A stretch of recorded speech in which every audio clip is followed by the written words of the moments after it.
ಬಾಗ್ಲಿನಲ್ಲಿ ನಾಡದೋಣಿ ಮಗುಚಿ ಬಿದ್ದು ಇಬ್ಬರು ನೀರು ಪಾಲಾಗಿದ್ದಾರೆ. ತೋಟಬೆಂಗ್ರೆ ನಿವಾಸಿಗಳಾದ ಯಶವಂತ್ ಕಮಾಲಕ್ಷ ಎನ್ನುವವರು ನಾಡದೋಣಿಯಲ್ಲಿ ಮೀನುಗಾರಿಕೆಗೆ ತೆರಳಿದ್ರು. ಈ ವೇಳೆ ದೋಣಿ ಮಗುಚಿದೆ. ನಾಡದೋಣಿಯ ಅವಶೇಷಗಳು ದಡದಲ್ಲಿ ಬಿದ್ದಿದ್ದು ಮೀನುಗಾರರಿಗಾಗಿ ಹುಡುಕಾಟ ಮಾಡಲಾಗುತ್ತಿದೆ. ಈಗ ರಾಜ್ಯ ಸುದ್ದಿಗಳನ್ನು ನೋಡ್ತಾ ಹೋಗೋಣ. ದಕ್ಷಿಣ ಕನ್ನಡ ಜಿಲ್ಲೆಯಲ್ಲಿ ಮಳೆಯ ಆರ್ಭಟ ಮುಂದುವರೆದಿದೆ. ಮಳೆಯಿಂದಾಗಿ ಅನೇಕ ಕಡೆ ಭಾರೀ ಪ್ರಮಾಣದಲ್ಲಿ ಹಾನಿಯಾಗಿದೆ. ಪುತ್ತೂರಿನ ರಕ್ತೇಶ್ವರಿ ವಠಾರದ ಲಿಂಗದಗುಡ್ಡೆ ಎಂಬಲ್ಲಿ ಮನೆಯ ತಡೆಗೋಡೆ ಕುಸಿತವಾಗಿದೆ. ಶಶಿಕಾಂತ್ ರಾವ್ ಅನ್ನೂರಿಗೆ ಸೇರಿದ ಮನೆಯ ತಡೆಗೋಡೆ ಕುಸಿತವಾಗಿದೆ. ಆ ಕುಸಿತದ ವೇಳೆ ಅಲ್ಲಿ ಯಾರೂ ಇಲ್ಲದ ಕಾರಣ ಭಾರೀ ಅನಾಹುತವೊಂದು ತಪ್ಪಿದೆ. ತಡೆಗೋಡೆ ಕುಸಿತ ಪ್ರದೇಶಕ್ಕೆ ನಗರಸಭೆಯ ಸದಸ್ಯ ದಿನೇಶ್ ಗೌಡ ಭೇಟಿ ನೀಡಿ ಪರಿಶೀಲಿಸಿದ್ದಾರೆ. ಇನ್ನೊಂದು ಕಡೆ ಕೇರಳದ ಕಾಸರಗೋಡು ಭಾಗದಲ್ಲೂ ಭಾರೀ ಮಳೆಯಾಗ್ತಾ ಇದೆ. ಹೊಸಂಗಡಿ ಸಮೀಪ ಮಜಿಪೈಲು ಎಂಬಲ್ಲಿ ಮನೆ ಅಂಗಳದಲ್ಲಿ ನಿಲ್ಲಿಸಿದ್ದ ಕಾರುಗಳು ಮುಳುಗಡೆ ಆಗಿದೆ. ಕೂಡಲೇ ಸ್ಥಳೀಯರೆಲ್ಲರೂ ಸೇರಿ ಕಾರನ್ನ ಸುರಕ್ಷಿತವಾಗಿ ಹೊರತೆಗೆದಿದ್ದಾರೆ. ಇನ್ನು ಇತಿಹಾಸ ಪ್ರಸಿದ್ಧ ಮಧುರು ಮದನಂತೇಶ್ವರ ದೇಗುಲ ಮುಳುಗಡೆ ಆಗಿದೆ. ಮಧುವಾಹಿತಿ ನದಿ ಮೈದುಂಬಿ ಹರಿತಾ ಇರುವಂತಹ ಪರಿಣಾಮ ದೇಗುಲದ ಆವರಣದೊಳಗೆ ನೀರು ನುಗ್ಗಿದೆ.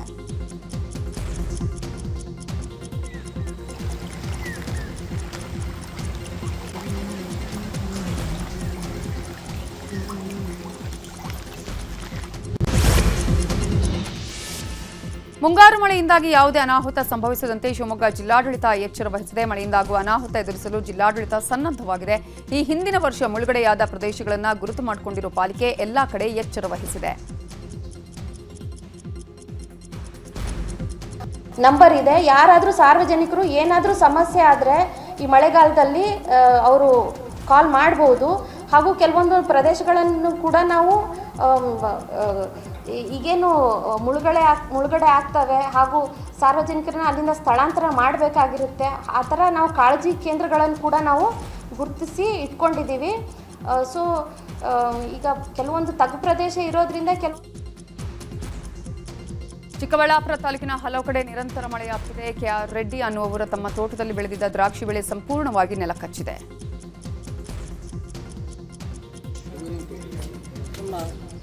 ಉಡುಪಿಯಲ್ಲಿಯೂ ಭಾರೀ ಮಳೆಯಾಗ್ತಿದೆ. ಆಗುಂಬೆ ಘಾಟಿ 6ನೇ ತಿರುವಿನಲ್ಲಿ ಕಾರು ಉರುಳಿ ಬಿದ್ದಿದೆ. ಕಾರಲ್ಲಿ ಸಿಕ್ಕಾಕೊಂಡಿದ್ದ ತಾಯಿ ಮಗುವನ್ನ ಸ್ಥಳೀಯರು ರಕ್ಷಣೆ ಮಾಡಿದ್ದಾರೆ.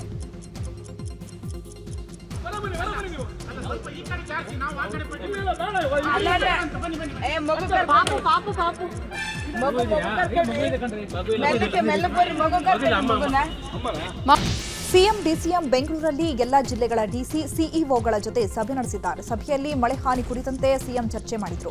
ರಾಜ್ಯದ 28 ಜಿಲ್ಲೆಗಳಲ್ಲಿ ವಾಡಿಕೆಗಿಂತ ಹೆಚ್ಚು ಮಳೆಯಾಗಿದೆ. ಮಳೆ ಹಾನಿಗೆ ಪರಿಹಾರ ಒದಗಿಸಲು ಯಾವುದೇ ಅನುದಾನದ ಕೊರತೆ ಇಲ್ಲ. ಜಿಲ್ಲೆಗಳಲ್ಲಿ ಎಸ್ಡಿಆರ್ಎಫ್ ಅಡಿ 1,000 ಕೋಟಿಗಿಂತಲೂ ಹೆಚ್ಚು ಹಣ ಲಭ್ಯ ಇದೆ. ಅತಿವೃಷ್ಟಿಯಿಂದ ಮನೆಗಳಿಗೆ ಹಾನಿ ಉಂಟಾದರೆ ಪರಿಹಾರಕ್ಕೆ ಮಾರ್ಗಸೂಚಿ ರಿಲೀಸ್ ಮಾಡಲಾಗಿದೆ. ಭೂಕುಸಿತದಂತಹ ಪ್ರಕರಣಗಳಲ್ಲಿ ಸಾವಿನ ಸಂಭಾವ್ಯತೆಯನ್ನು ತಪ್ಪಿಸಲು ಜನರ ತೆರವು ಕಾರ್ಯ ಸೇರಿದಂತೆ ಮುಂಜಾಗೃತಾ ಕ್ರಮಗಳನ್ನು ಕೈಗೊಳ್ಳಬೇಕು.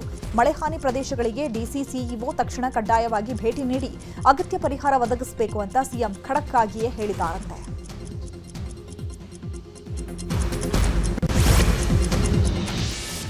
ಕನ್ನಡದ ಬಗ್ಗೆ ವಿವಾದಾತ್ಮಕ ಹೇಳಿಕೆ ಕೊಟ್ಟಿರೋ ನಟ ಕಮಲ್ ಹಾಸನ್ ಈಗ ಮತ್ತೆ ಮೊಂಡುವಾದ ಮಾಡಿದ್ದಾರೆ. ನಾನು ತಪ್ಪು ಮಾಡಿಲ್ಲ, ಅದಕ್ಕಾಗಿ ಕ್ಷಮೆ ಕೇಳಲ್ಲ. ಇದು ಪ್ರಜಾಪ್ರಭುತ್ವ ರಾಷ್ಟ್ರ. ಕಾನೂನಿನ ಮೇಲೆ ನಂಬಿಕೆ ಇದೆ. ಕೇರಳ, ಕರ್ನಾಟಕ, ಆಂಧ್ರ ಮೇಲಿರೋ ಪ್ರೀತಿ ನಿಜವಾದದ್ದು. ತಪ್ಪು ಮಾಡಿದ್ರೆ ಕ್ಷಮೆ ಯಾಚಿಸ್ತಾ ಇದ್ದೆ. ನಾನು ತಪ್ಪು ಮಾಡಿಲ್ಲ. ನನ್ನ ತಪ್ಪು ಏನೂ ಇಲ್ಲದಿದ್ದಾಗ ನಾನು ಸಾರಿ ಕೇಳಲ್ಲ. ಕೆಲ ವ್ಯಕ್ತಿಗಳ ಬೆದರಿಕೆಗೆ ನಾನು ಬಗ್ಗಲ್ಲ ಅಂತ ಕಮಲ್ ಹಾಸನ್ ಹೇಳಿದ್ದಾರೆ.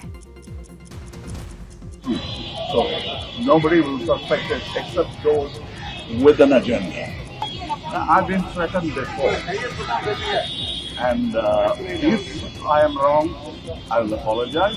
If I'm not, I won't. It's my lifestyle. Please don't tamper with it. And I believe in law and justice, and I believe all. ಕನ್ನಡದ ಬಗ್ಗೆ ಅವಹೇಳನಕಾರಿ ಹೇಳಿಕೆ ನೀಡಿದ ಕಮಲ್ ಹಾಸನ್ಗೆ ನಟಿ ರಚಿತಾ ರಾಮ್ ಕನ್ನಡದ ಹಾಡಿನ ಮೂಲಕ ತಿವಿದಿದ್ದಾರೆ. ಎಲ್ಲಾದರೂ ಇರು, ಎಂತಾದರೂ ಇರು, ಎಂದೆಂದಿಗೂ ನೀ ಕನ್ನಡಿಗನಾಗಿರು ಹಾಡಿನ ಸಾಲುಗಳನ್ನ ಹೇಳಿರುವ ರಚಿತಾ ರಾಮ್, ನಾವು ಪರಭಾಷೆಯ ಸಿನಿಮಾ ನೋಡ್ತೀವಿ, ಹಾಡು ಕೇಳ್ತೀವಿ, ತಪ್ಪು ಮಾಡಿದ ಮೇಲೆ ಕ್ಷಮೆ ಕೇಳಲೇಬೇಕು ಅಂತ ಹೇಳಿದರು. ನನಗೆ ಸಡನ್ ಆಗಿ ಒಂದು ಹಾಡು ಹೇಳಬೇಕು ಅಂತ ಅನಿಸ್ತು, ಅದಕ್ಕೆ ಈ ವಿಡಿಯೋ ಮಾಡ್ತಿರೋದು. ಎಲ್ಲಾದರೂ ಇರು, ಎಂತಾದರೂ ಇರು, ಎಂದೆಂದಿಗೂ ನೀ ಕನ್ನಡದವನಾಗಿರು. ನಾನು ಯಾಕೆ ಈ ಮಾತು ಹೇಳ್ತಿದ್ದೀನಿ, ಯಾಕೆ ಈ ಹಾಡು ಹೇಳ್ತಿದ್ದೀನಿ ಅಂತ ನಿಮ್ಗೆಲ್ರಿಗೂ ಗೊತ್ತಾಗಿದೆ ಅನ್ಸುತ್ತೆ. ಕನ್ನಡ, ಕರ್ನಾಟಕ, ಅಂತ ಬಂದರೆ ಪ್ರತಿಯೊಬ್ಬ ಕನ್ನಡಿಗನಿಗೂ ಇಟ್ಸ್ ಅನ್ ಇಮೋಷನ್. ಹಾಗೆಯೇ ನಮ್ಮ ಭಾಷೆ ಬಗ್ಗೆ, ನಮ್ಮ ಕನ್ನಡ ಭಾಷೆ ಬಗ್ಗೆ ಯಾರಾದರೂ ಒಬ್ರು ಟೀಕೆ ಮಾಡ್ತಿದ್ದಾರೆ ಅಂತ ಅಂದಾಗ ಸುಮ್ಮನೆ ಅಂತೂ ಕೂರಕ್ಕಾಗಲ್ಲ ಅಲ್ವಾ. ನಾವು ಕನ್ನಡದವರು ಎಂಥ ವಿಶಾಲ ಹೃದಯದವ್ರು ಅಂದರೆ ಪ್ರತಿ ಭಾಷೆ ಸಿನಿಮಾನ ನೋಡ್ತೀವಿ, ಪ್ರತಿ ಭಾಷೆ ಸಿನಿಮಾ ಹಾಡುಗಳನ್ನ ಕೇಳ್ತೀವಿ, ಆರ್ಟಿಸ್ಟ್ಗಳನ್ನ ಎಂಕರೇಜ್ ಮಾಡಿ ಸಪೋರ್ಟ್ ಮಾಡ್ತೀವಿ, ಟೆಕ್ನಿಷಿಯನ್ಸ್ನ ಸಪೋರ್ಟ್ ಮಾಡ್ತೀವಿ.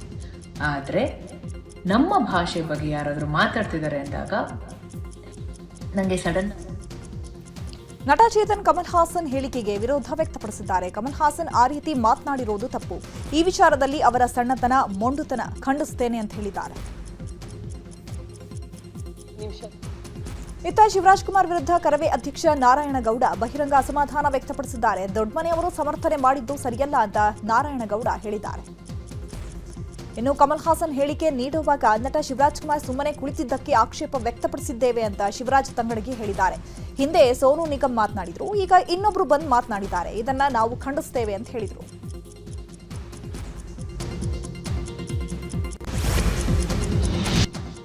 ಇದೀಗ ರಾಜಕೀಯದ ವಿದ್ಯಮಾನಗಳನ್ನು ಒಂದೊಂದಾಗಿ ನೋಡೋಣ.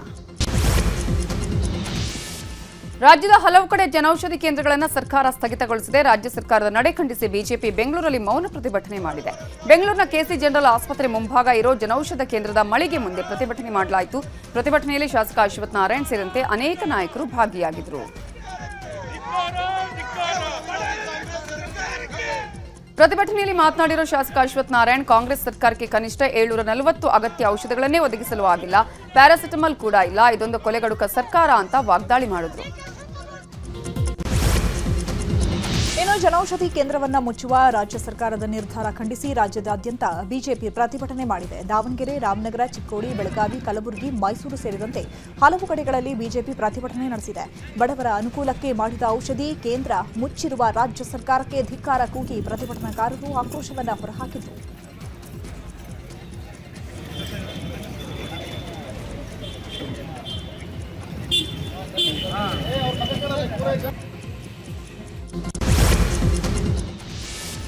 ಕರಾವಳಿ ಜಿಲ್ಲೆಯ ಐಪಿಎಸ್ ಅಧಿಕಾರಿಗಳ ವರ್ಗಾವಣೆಯ ವಿಚಾರವಾಗಿ ಮಾತನಾಡಿರೋ ಗೃಹ ಸಚಿವ ಡಾಕ್ಟರ್ ಜಿ ಪರಮೇಶ್ವರ್, ದಕ್ಷಿಣ ಕನ್ನಡ ಜಿಲ್ಲೆ ರಾಜ್ಯಕ್ಕೆ ಬಹಳ ಮುಖ್ಯ. ಆರ್ಥಿಕವಾಗಿ, ಶೈಕ್ಷಣಿಕವಾಗಿ ರಾಜ್ಯಕ್ಕೆ ಮಾದರಿಯಾಗಿರೋ ಜಿಲ್ಲೆ. ಮಂಗಳೂರು, ಉಡುಪಿ ಭಾಗದಲ್ಲಿ ಶಾಂತಿ ಇರಬೇಕು. ಯಾರು ಶಾಂತಿ ಕದಡೋ ಕೆಲಸ ಮಾಡ್ತಾರೆ ಅವರನ್ನ ಬಿಡಲ್ಲ. ಕಳೆದ ಬಾರಿ ಹತ್ಯೆಯಾದ ಸಂದರ್ಭದಲ್ಲಿ ಮಂಗಳೂರಿಗೆ ಹೋಗಿ ಹೇಳದೆ ಶಾಂತಿ ಕಾಪಾಡಬೇಕು ಅಂತ ಕೆಲ ಅಧಿಕಾರಿಗಳನ್ನ ಅನಿವಾರ್ಯವಾಗಿ ಅಲ್ಲಿಂದ ಬದಲಾಯಿಸಬೇಕಾಯಿತು. ಅಲ್ಲಿನ ಕಮಿಷನರ್, ಎಸ್ಪಿ, ಉಡುಪಿ ಎಸ್ಪಿ ಅನ್ನ ಬದಲಾಯಿಸಿದ್ದೇವೆ. ಕಟ್ಟುನಿಟ್ಟಿನ ಕ್ರಮ ಕೈಗೊಳ್ಳುವಂತೆ ಸೂಚನೆ ಕೊಟ್ಟಿದ್ದೇವೆ ಅಂತ ಹೇಳಿದ್ರು. ಇನ್ನು ಆಂಟಿ ಕ್ರಿಮಿನಲ್ ಫೋರ್ಸ್ ವಿಚಾರವಾಗಿಯೂ ಮಾತನಾಡಿರೋ ಪರಂ, ಆಂಟಿ ಕ್ರಿಮಿನಲ್ ಫೋರ್ಸ್ ರಚನೆಗೆ ನಮಗೆ ಸಮಯಾವಕಾಶ ಬೇಕಿತ್ತು, ಹೀಗಾಗಿ ಅದನ್ನು ರಚನೆ ಮಾಡಿದ್ದೇವೆ. ಮುಂದೆ ಅವರನ್ನ ಎಲ್ಲೆಲ್ಲಿ ನಿಯೋಜನೆ ಮಾಡಬೇಕು ಅಂತ ನಿರ್ಧರಿಸ್ತೇವೆ. ಮಂಗಳೂರು, ಉಡುಪಿ, ಶಿವಮೊಗ್ಗದಲ್ಲಿ ನಿಯೋಜನೆ ಮಾಡ್ತೇವೆ ಅಂತ ಹೇಳಿದ್ರು. ದಕ್ಷಿಣ ಕನ್ನಡ ಜಿಲ್ಲೆಯಲ್ಲಿ ನಡೆದ ಕೊಲೆಗಳ ಬಗ್ಗೆ ಕೇಂದ್ರ ಸಚಿವೆ ಶೋಭಾ ಕರಂದ್ಲಾಜೆ ರಿಯಾಕ್ಷನ್ ಕೊಟ್ಟಿದ್ದಾರೆ. ದಕ್ಷಿಣ ಕನ್ನಡದಲ್ಲಿ ಅಷ್ಟೇ ಅಲ್ಲ, ಕರ್ನಾಟಕದಲ್ಲಿ ಕಾನೂನು ಸುವ್ಯವಸ್ಥೆ ಎಲ್ಲಿದೆ, ಎಲ್ಲಿ ಅತ್ಯಾಚಾರ ಆಗ್ತಿದೆ, ಎಲ್ಲಿ ಕೊಲೆ ಆಗ್ತಿದೆ ಗೊತ್ತಾಗ್ತಿಲ್ಲ. ನಮ್ಮ ಯಾರ ಪ್ರಾಣಕ್ಕೂ ರಕ್ಷಣೆ ಇಲ್ಲದಂತಾಗಿದೆ. ಮನೆಯಿಂದ ಹೊರಗೆ ಹೋಗಿ ವಾಪಸ್ ಬರ್ತೇವೆ ಅನ್ನೋ ಗ್ಯಾರಂಟಿ ಇಲ್ಲ ಅಂತ ಹೇಳಿದರು. ಮಂಗಳೂರಿನಲ್ಲಿ ನಡೆದ ಕೊಲೆ ವಿಚಾರದಲ್ಲಿ ರಾಜಕೀಯ ಬೇಡ ಅಂತ ಬಿಜೆಪಿ ಪ್ರಧಾನ ಕಾರ್ಯದರ್ಶಿ ಪ್ರೀತಂ ಗೌಡ ಹೇಳಿದ್ದಾರೆ. ಹೋದ ಜೀವಕ್ಕೆ ಬೆಲೆ ಕಟ್ಟಲು ಯಾರಿಂದಲೂ ಸಾಧ್ಯ ಇಲ್ಲ. ರಾಜ್ಯ ಸರ್ಕಾರ ಆಡಳಿತವನ್ನ ಗಂಭೀರವಾಗಿ ತೆಗೆದುಕೊಂಡು ನಡೆಸಬೇಕು ಅಂತ ಹೇಳಿದ್ದಾರೆ. ಕಲಬುರಗಿ ಡಿಸಿ ಬಗ್ಗೆ ಬಿಜೆಪಿ ಪರಿಷತ್ ಸದಸ್ಯ ರವಿಕುಮಾರ್ ಅವಹೇಳನಕಾರಿಯಾಗಿ ಮಾತನಾಡಿದ್ರು. ಈ ವಿಚಾರವಾಗಿ ಶಾಸಕ ಪ್ರದೀಪ್ ಈಶ್ವರ್ ಮಾತನಾಡಿದ್ದಾರೆ. ರವಿಕುಮಾರ್ ವಿರುದ್ಧ ವಾಗ್ದಾಳಿಯನ್ನ ಮಾಡಿದ್ದಾರೆ. ಕಲಬುರಗಿ ಜಿಲ್ಲಾಧಿಕಾರಿ ಫೌಸಿಯಾ ಖಾನ್ ದಕ್ಷ ಅಧಿಕಾರಿ. ಯುಪಿಎಸ್ ಪರೀಕ್ಷೆಯನ್ನ ಪಾಸ್ ಮಾಡೋದು ಅಷ್ಟು ಸುಲಭ ಅಲ್ಲ. ಯುಪಿಎಸ್ಸಿಯಲ್ಲಿ ಫೌಸಿಯಾ ಖಾನ್ 31ನೇ ರ್ಯಾಂಕ್ ಪಡೆದಿದ್ರು. ರವಿಕುಮಾರ್ ಅವರೇ, ನೀವು ಹೆಣ್ಣು ಮಕ್ಕಳಿಗೆ ಕೊಡೋ ಗೌರವ ಇದೇನಾ? ಕೋತಿ ತರಹ ಆಡೋ ರವಿಕುಮಾರ್ ಅವರನ್ನ ಅಧಿವೇಶನದ ಒಳಗೆ ಬಿಡ್ತಾರಲ್ಲ ಅನ್ನೋದೇ ದೊಡ್ಡ ಪ್ರಶ್ನೆ ಅಂತ ಹೇಳಿದ್ರು. ನೀವು ಬಾಯಿ ಬಡ್ಕೊಳ್ಳೋಷ್ಟು ಈಸಿ ಅಲ್ಲ UPSC ಕ್ರ್ಯಾಕ್ ಮಾಡೋದು. ಒಂದು ಹೆಣ್ಣು ಮಗಳಿಗೆ ಕೊಡೋ ಗೌರವನ ಇದು. ಮೋಸ್ಟ್ಲಿ ಅವ್ರ ಸಂಸ್ಕಾರ ಕಲಿತಾರೆ ಅಂತ ರವಿಕುಮಾರ್ ಅಂತ ಇಟ್ಟಿದ್ದಾರೆ, ಇಲ್ಲಾಂದ್ರೆ ಕೋತಿ ಅಂತ ಇಡೋರು. ನನಗೀಗಲೂ ಒಂದು ಪದೇ ಪದೇ ಕಾಡ್ತಿರೋ ಯಕ್ಷ ಪ್ರಶ್ನೆ ಅಂದರೆ, ಈ ಕೋತಿ ಥರ ಆಡುವ ರವಿಕುಮಾರ್ ಅವ್ರನ್ನ ಪ್ರತಿ ಸಲ ಅಧಿವೇಶನದಲ್ಲಿ ನಮ್ಮ ಮಾರ್ಷಲ್ಗಳು ಒಳಗೆ ಬಿಡ್ತಾ ಇದ್ದಾರೆ ಅನ್ನೋದೇ ನನ್ನ ಯಕ್ಷ ಪ್ರಶ್ನೆ. ರವಿಕುಮಾರ್ ಅವ್ರಿಗೆ ನಾನು ಈಗ ಕ್ರೈಮ್ ಸ್ಟೋರಿಗಳನ್ನ ನೋಡ್ತಾ ಹೋಗೋಣ. ಶೂಟಿಂಗ್ಗಾಗಿ ವಿದೇಶಕ್ಕೆ ತೆರಳಲು ಅನುಮತಿ ಕೋರಿ ದರ್ಶನ್ ಸಲ್ಲಿಸಿದ್ದ ಅರ್ಜಿ ವಿಚಾರಣೆ ಇವತ್ತು ನಡೆದಿದೆ. 64ನೇ ಸಿಸಿಎಚ್ ಕೋರ್ಟ್ನಲ್ಲಿ ಇವತ್ತು ಆದೇಶ ಪ್ರಕಟವಾಗಿದ್ದು, ವಿದೇಶಕ್ಕೆ ಹೋಗಲು ಕೋರ್ಟ್ 25 ದಿನಗಳ ಕಾಲ ಅನುಮತಿ ನೀಡಿದೆ. ದರ್ಶನ್ ಪರವಾಗಿ ವಕೀಲ ಲಕ್ಷ್ಮೀಕಾಂತ್ ವಾದ ಮಾಡಿದ್ರು. ಅವಕಾಶ ನೀಡದಂತೆ ಎಸ್ಪಿಪಿ ಪ್ರತಿವಾದ ಮಾಡಿದ್ರು. ಅಂತೂ ದರ್ಶನ್ಗೆ ಗೆಲುವು ಸಿಕ್ಕಿದೆ. ವನ್ಯಜೀವಿಗಳ ಕೇಸಲ್ಲಿ ನಟ ದರ್ಶನ್ ಕುಟುಂಬಕ್ಕೆ ಸಂಕಷ್ಟ ಎದುರಾಗಿದೆ. ನಟ ದರ್ಶನ್ ಆಯಿತು, ಇದೀಗ ಅವರ ಪತ್ನಿ ವಿಜಯಲಕ್ಷ್ಮಿಗೆ ಅರಣ್ಯ ಇಲಾಖೆ ಶಾಕ್ ಕೊಟ್ಟಿದೆ. ಮನೆಯಲ್ಲಿ ಹೆಬ್ಬಾವು ಹಿಡಿದು ಪೋಸ್ ಕೊಟ್ಟಿದ್ದೇ ಇದೀಗ ಕಂಟಕವಾಗಿದೆ. ಮನೆಯಲ್ಲಿ ವಿಜಯಲಕ್ಷ್ಮಿ ಹೆಬ್ಬಾವನ್ನ ಅಕ್ರಮವಾಗಿ ಸಾಕಿದ್ರ ಅನ್ನುವ ಪ್ರಶ್ನೆ, ಅನುಮಾನವೂ ಇದೆ. ಇತ್ತೀಚೆಗೆ ಹೆಬ್ಬಾವಿನ ಜೊತೆ ಮನೆಯಲ್ಲಿ ಆಟ ಆಡ್ತಾ ವಿಜಯಲಕ್ಷ್ಮಿ ಪೋಸ್ ಕೊಟ್ಟಿರುವುದು ಅರಣ್ಯ ಇಲಾಖೆಗೆ ಪೂರಕ ಸಾಕ್ಷ್ಯ ಸಿಕ್ಕಿದೆ ಎನ್ನಲಾಗಿದೆ. ಗ್ಯಾಸ್ ಡೆಲಿವರಿ ಬಾಯ್ ಒಬ್ಬ ಮಠಮಠ ಮಧ್ಯಾಹ್ನವೇ ಮಹಿಳೆ ಮೇಲೆ ಅತ್ಯಾಚಾರಕ್ಕೆ ಯತ್ನಿಸಿದ್ದಾನೆ ಅನ್ನೋ ಆರೋಪ ಕೇಳಿಬಂದಿದೆ. ಚಾಮರಾಜನಗರ ತಾಲೂಕಿನ ಸಂತೇಮರಹಳ್ಳಿಯಲ್ಲಿ ಘಟನೆ ನಡೆದಿದೆ. ಆರೋಪಿಯನ್ನ ಬಂಧಿಸಿರುವ ಸಂತೇಮರಹಳ್ಳಿ ಪೊಲೀಸರು ವಿಚಾರಣೆ ಮಾಡುತ್ತಿದ್ದಾರೆ.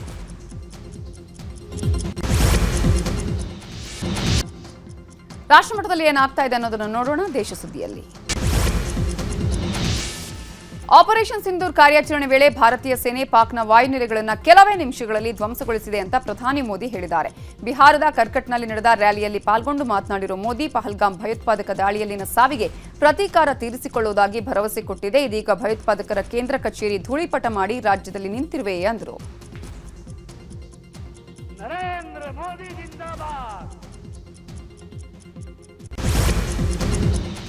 ಪ್ರಧಾನಿ ನರೇಂದ್ರ ಮೋದಿ ಪಾಟ್ನಾ ವಿಮಾನ ನಿಲ್ದಾಣದಲ್ಲಿ ಯುವ ಕ್ರಿಕೆಟರ್ ವೈಭವ್ ಸೂರ್ಯವಂಶಿ ಮತ್ತು ಅವರ ಕುಟುಂಬವನ್ನ ಭೇಟಿಯಾಗಿದ್ದರು. ವೈಭವ್ ಸೂರ್ಯವಂಶಿ 2025ರ ಐಪಿಎಲ್ನಲ್ಲಿ ರಾಜಸ್ಥಾನ್ ರಾಯಲ್ಸ್ ಪರ ಕಣಕ್ಕಿಳಿದು ಸಿಡಿಲಬ್ಬರದ ಶತಕ ಸಿಡಿಸಿ ದಾಖಲೆ ನಿರ್ಮಿಸಿದ್ದು. ಪಾಟ್ನಾ ವಿಮಾನ ನಿಲ್ದಾಣದಲ್ಲಿ ವೈಭವ್ ಸೂರ್ಯವಂಶಿ ಅವರನ್ನ ಭೇಟಿಯಾದಂತಹ ಫೋಟೋ ಹಾಗೂ ವಿಡಿಯೋವನ್ನು ಸ್ವತಃ ಪ್ರಧಾನಿ ಅವರೇ ತಮ್ಮ ಎಕ್ಸ್ ಖಾತೆಯಲ್ಲಿ ಶೇರ್ ಮಾಡಿಕೊಂಡಿದ್ದಾರೆ.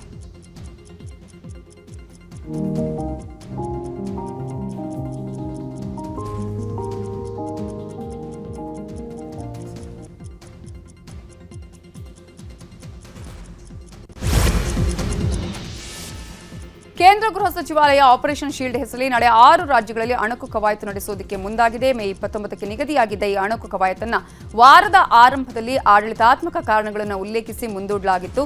ಜಮ್ಮು ಮತ್ತು ಕಾಶ್ಮೀರ, ಪಂಜಾಬ್, ರಾಜಸ್ಥಾನ, ಗುಜರಾತ್, ಹರಿಯಾಣ ಮತ್ತು ಚಂಡೀಗಢದ ಎಲ್ಲಾ ರಾಜ್ಯಗಳಲ್ಲೂ ನಡೆಯಲಿದೆ.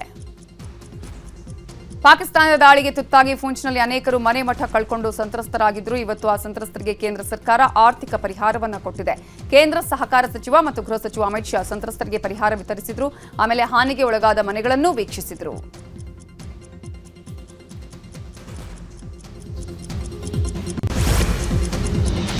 ರಕ್ಷಣಾ ಸಚಿವ ರಾಜನಾಥ್ ಸಿಂಗ್ ಇವತ್ತು ಭಾರತೀಯ ನೌಕಾಪಡೆಯ ವಿಮಾನ ವಾಹಕ ನೌಕೆ ಐಎನ್ಎಸ್ ವಿಕ್ರಾಂತ್ಗೆ ಭೇಟಿ ನೀಡಿದರು. ಮಿಂಗ್ 29K ಯುದ್ಧ ವಿಮಾನಗಳನ್ನು ಹೊಂದಿದ್ದ ಐಎನ್ಎಸ್ ವಿಕ್ರಾಂತ್ ಈ ತಿಂಗಳ ಆರಂಭದಲ್ಲಿ ಆಪರೇಷನ್ ಸಿಂಧೂರ್ನಲ್ಲಿ ಪ್ರಮುಖ ಪಾತ್ರ ವಹಿಸಿತ್ತು. ಈ ಕುರಿತು ಮಾತನಾಡಿದ ರಾಜನಾಥ್ ಸಿಂಗ್, ಅಲ್ಪಾವಧಿಯಲ್ಲಿಯೇ ಪಾಕ್ ವಾಯುನೆಲೆಗಳನ್ನು ಧ್ವಂಸ ಮಾಡಿದ್ದೇವೆ ಎಂದರು.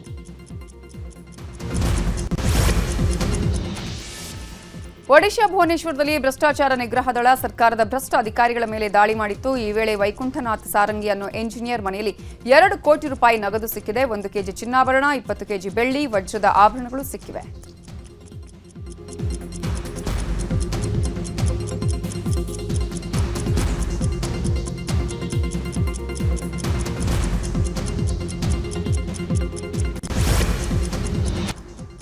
ಈಗ ವಿದೇಶ ಸುದ್ದಿಗಳನ್ನು ನೋಡ್ತಾ ಹೋಗೋಣ.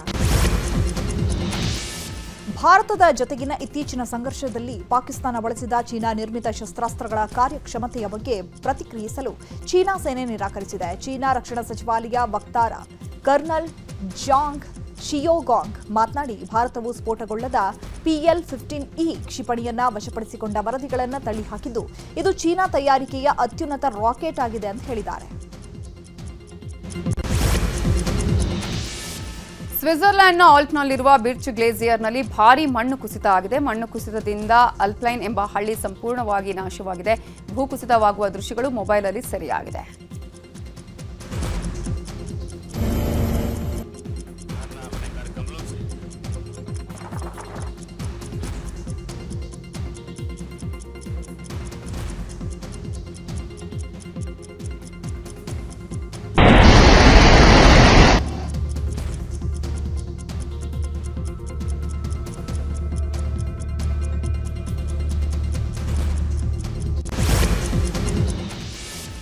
ಹಲವೆಡೆ ಭಾರೀ ಪ್ರಮಾಣದಲ್ಲಿ ಅಗ್ನಿ ಅನಾಹುತ ಸಂಭವಿಸಿದೆ.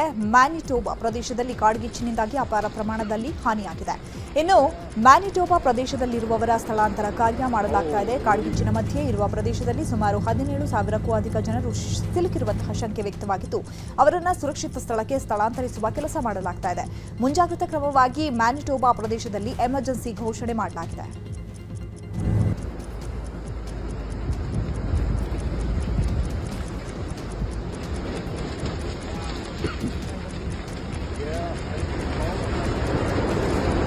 Holy.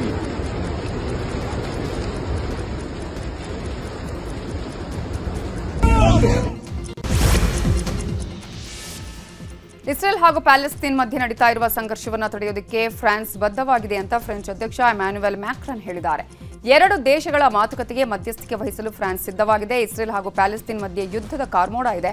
ಇನ್ನು ಗಾಜಾಗೆ ನಾವು ಸಹಾಯ ಮಾಡೋದಕ್ಕೆ ಮುಂದಾದರೆ ಇಸ್ರೇಲ್ ನಮ್ಮ ಮೇಲೆ ನಿರ್ಬಂಧ ಹೇರುವ ಆತಂಕ ಇದೆ ಅಂತ ಇಮ್ಯಾನ್ಯುಯಲ್ ಆತಂಕ ವ್ಯಕ್ತಪಡಿಸಿದ್ದಾರೆ.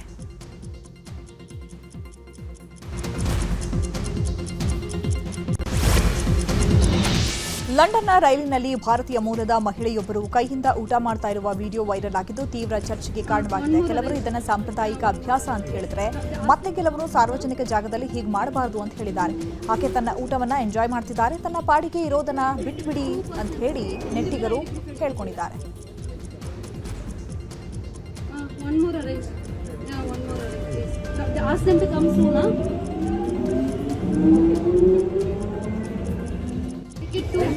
Two persons.